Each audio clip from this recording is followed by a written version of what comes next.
Hello, and welcome once again to the Dental Marketing Mastery Series. This podcast is brought to you by dentalwebcontent.com and New Patients Incorporated. I'm Howie Horrocks, the founder of New Patients Incorporated. Along with me once again is my friend and partner and the president of New Patients Incorporated, Mark Dilatush. Well, hello, everybody.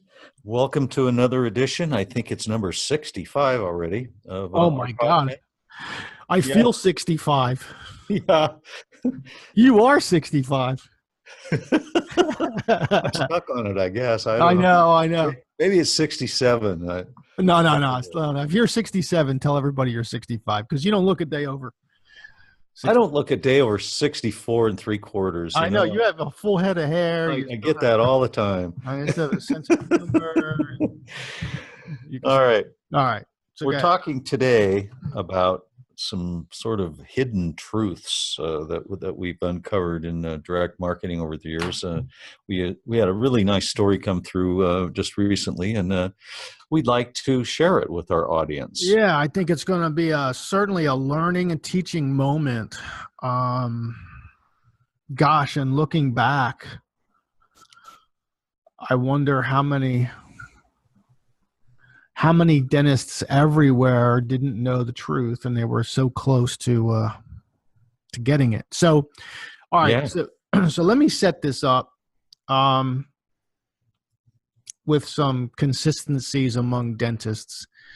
I think all dentists listening to this are definitely going to want to get as much out of their advertising dollar as possible, right? I don't know any dentist that doesn't want that. Right. Almost all dentists would want to find an advertising media type that lasts, hopefully, for their career. But absent being able to last and produce throughout their career, maybe half their career or a quarter of their career, or hell, more than a year, right? Right. It'd be nice if a marketing medium, an advertising media type that worked. Wouldn't it be cool if it worked for a long period of time? It's right? Kind of like the Holy Grail. Set it and forget it. Yeah, kind of. Right. So let it run.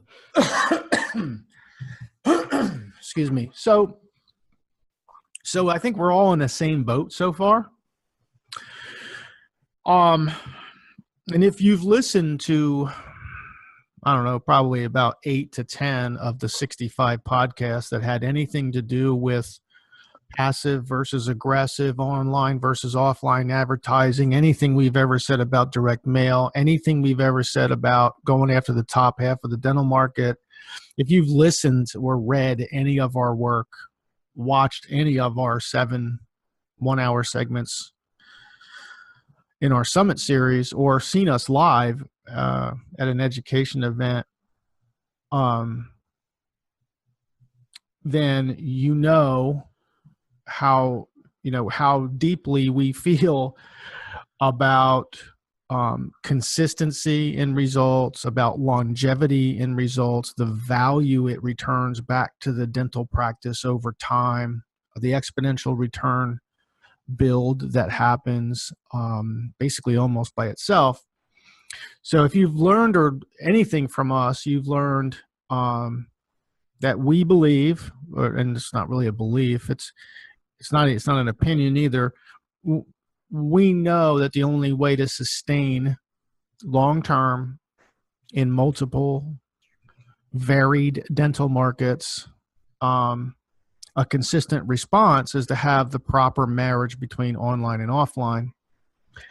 And that actually creates the subject for this podcast, because you've also heard us say how important it is to set up call tracking numbers to your advertising. And now what did we start that about 10, 12 years ago? Now every marketing guru on Facebook and the other, they say the same thing, right? Yeah, we've been pounding our spoon on our high chair about that for years. Yeah, I know. I never forget the first time we came out with it, suggesting it, and it kind of looked like people looked at us like a deer in headlights. But so anyway, so now you have an offline promotion, and in this case, let's just call it mail, because this is really where this holy grail of truth came to us. It came to us by necessity because we saw call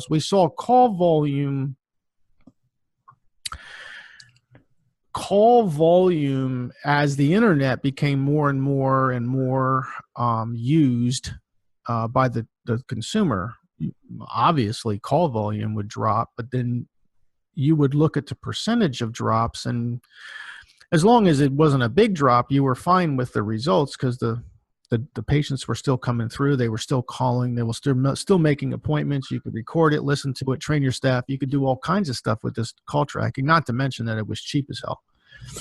So, but here's where it started to separate, in that there was no real way to measure the number of patients who got the mail, went to your website, and called from there. Or we certainly didn't measure that. It was almost immeasurable. You just kind of had to say, well, about half are going to call direct and about half are going to go to your website and call from there. And most folks were okay with that because it makes sense. I mean, when you learn about something on TV, you go to the website and you probably are going to call from there. Yeah, and in the end, who cares how they reach you? Exactly, right.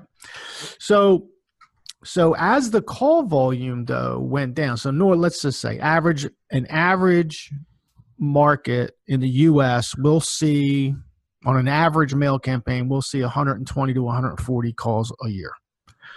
And they're not all unique. Obviously, some of them are solicitors and some lady who doesn't want to be on your mail list. But let's just say that's the number. So over the years, it's pretty much stayed the same. But the number of new patients in the practice management software was getting misdirected. When I mean misdirected, what I mean is the patient would say, when they came in, your staff would hand them the form and they would fill out the field, how did you hear about us? And they would type in website or Google or I found you on the internet or whatever. And your staff would just type that into your practice management software and you all were just going, wow, my website's kicking ass. And you were really happy, right? Well, it wasn't your website. It wasn't your website. And this isn't the first go round for us. Once we discovered this, we started analyzing, multiple times and even back to, previous mail campaigns where we still had a great relationship with the doctor and they shared their, new patient numbers with us, or names and addresses. Anyway, here's the bottom line. And actually, Howie, should we go on a break? Let's do that. Then we'll get to the bottom line. Yeah. So all of you out there, hang on. We'll be right back. We hope you're enjoying our podcast. Let me ask you, do you have a roadmap for your marketing? Why not let New Patients Incorporated do it for you? Our marketing plans have been proven effective for over 27 years for hundreds of practices across lots of different countries. We will give you the marketing data for your area, a marketing budget. We'll show you how to allocate your budget, and then we will show you the proper deployment strategies for each medium. Click on the header where it says Complimentary Marketing Plan when you go to www.newpatientsincorporated. Okay, we are back, and we're talking about call tracking and direct response marketing and the websites and all that stuff. So yeah, I felt kind of salesy saying, hey, should we leave the big reveal for after the ad we're going to run? Anyway, we're a marketing company. I guess we can get away with this stuff. Right? Yeah. Right. Okay. So anyway, so how do you figure out how many people from your direct response, and guys and gals, this is not just our direct response. I'm not talking just to NPI clients here. I'm talking about to any dentist who does any direct mail anywhere from any country, any company. I don't care. Okay. This applies to all of you, basically. If you're going to do this, here's what this is our new strong recommendation for all of you. There's a few things that you need to know. Number one, the number of unique calls only represents those who called you from your piece. It does not count the people who didn't call you from your piece, went somewhere else and called from there. Number two, your internet, your website isn't generating as much as you think it is if you're doing offline promotion properly and driving the proper and good volumes of properly targeted traffic to it. Number 3, here's how you get it. Here's what you do. You go to your marketing firm and you say, I'm going to send you a list of my new patients between start date and end date when you mailed. Pick 2 dates. And you're going to run a list of patient names and addresses and ask your marketing company to cross-reference those names with your mail list. Now, I know this sounds really simplistic. It takes about an hour or so for one of our team to do on our end. It's not instant. There's no electronic way to do it. At least we haven't found one, because Dennis will send us an email. They'll send it in a CSV file or an Excel file or a Word document or a PDF. It just comes into us at so many random file types. But here's the bottom line. In one of the cases we just did, we analyzed the practice, and the doctor had 24 unique calls after 4 drops. I actually wrote about this story on our Facebook Dental Marketing Mastery series. I actually wrote about this. This was it was a great story because it hit all the emotional highs and lows of the dentist. The dentist is, hopeful that he's spending money on advertising that's working. The emotion of potentially being disappointed because there was only 24 unique calls after 4 drops, and boy, that's a low number. And I agreed with him; it was a low number. And then the joy after the cross-reference was, but after the cross-reference, we found 40 new patients added to his practice in 4 mail drops in a grossly competitive market, a 1 to 900 market. Okay. Now that's just great. I mean, that's awesome. If those average revenue per patient in his practice was somewhere around $3,800 to $4,000, I think. And that's just a tremendous ROI. But here's the beauty of the story. Here we have a doctor who's an incredibly stat-driven doctor. He has stats on top of stats. If you want to know how much time Mary at his front desk works on filling cancellations, he could probably tell you down to the minute. I mean, this guy has numbers for numbers, right? But he believed in his first inquiry that part of his marketing campaign that we do for him was mail, and part of it wasn't working right. And how many of you feel the same way?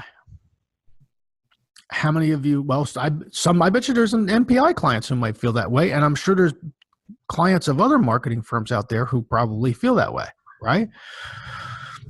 Look at the difference between what the doctor felt before and after, and look at the truth. Look at the reality. Now, what if that doctor stopped mailing? Look at the negative impact on his practice that would have been based on information that was incomplete. And he would never know. He would never know. He would just move on to the next probably salesperson. Right? Right. Or he'll respond to one of those emails he gets in his spam folder from India, right? I will SEO your website and do PPC for you, right? Whatever, okay? He would go in some other direction and think that what he was doing was failing without the cross-reference.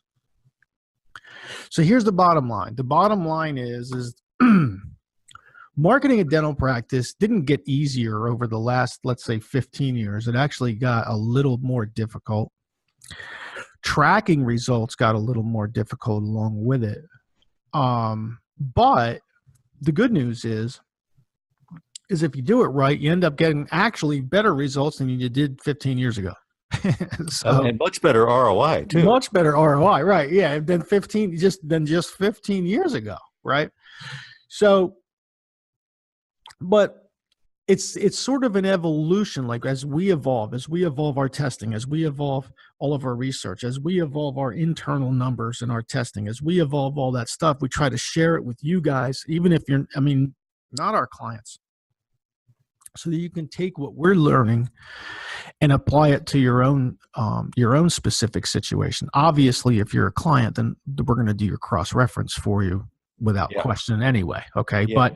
But see that way, the oh my gosh, the power. Every dentist in the country is looking for an advertising medium that works consistently for perhaps the rest of their career.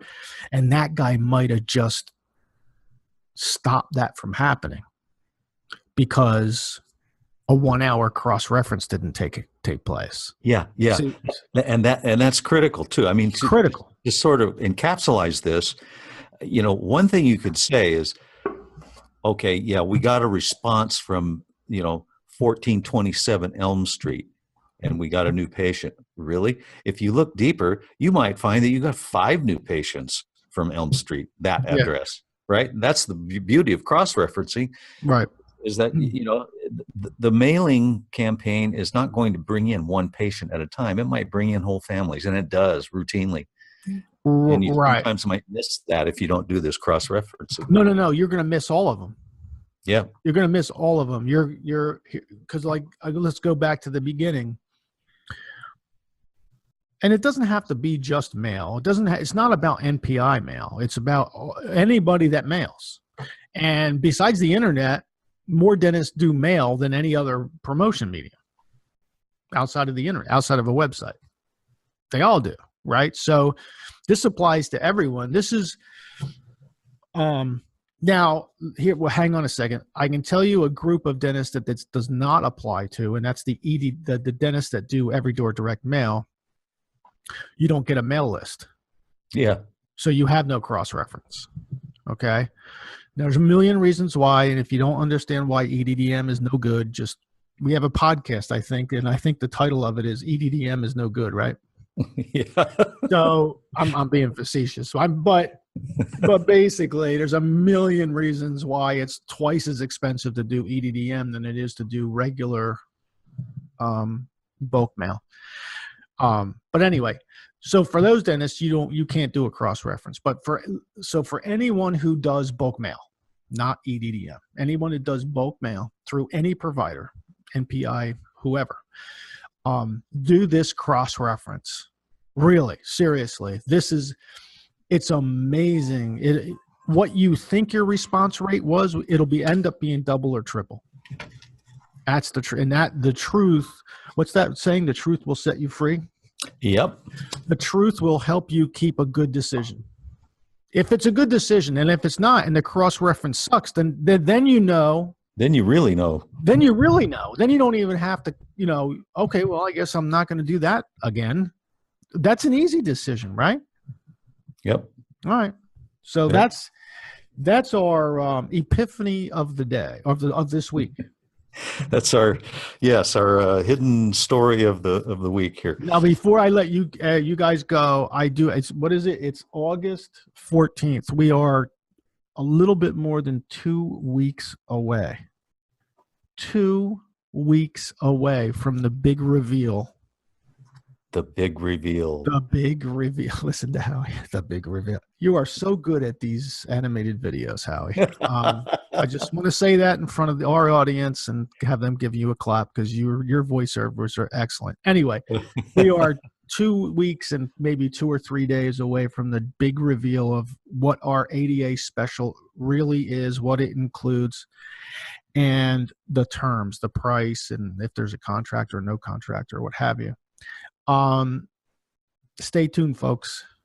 And, don't go anywhere. Because I think during that week, we'll probably have a podcast that'll go over it. Actually, let's schedule that. Let's do that. Yeah. It just hit me in the head. So we might as well go do it. All right. And Mark and I have been around dentistry long enough to have lived through a lot of ADA show specials. Oh, geez. And seriously, this is the biggest one. I don't know. I haven't even had a halfway thought of, we're giving away too much here, but you know what? What the heck? Let's do it. It's gonna knock your socks off. So so let's stay tuned, and in between, we'll do a weekly podcast for you, and enjoy the rest of your summer. All right. We're signing off now. Thanks for joining us. We'll see you again soon. We hope you've enjoyed our podcast today. You can find more podcasts on our YouTube channel, on Stitcher, and iTunes. Also on our websites, dentalwebcontent.com and newpatientsinc.com.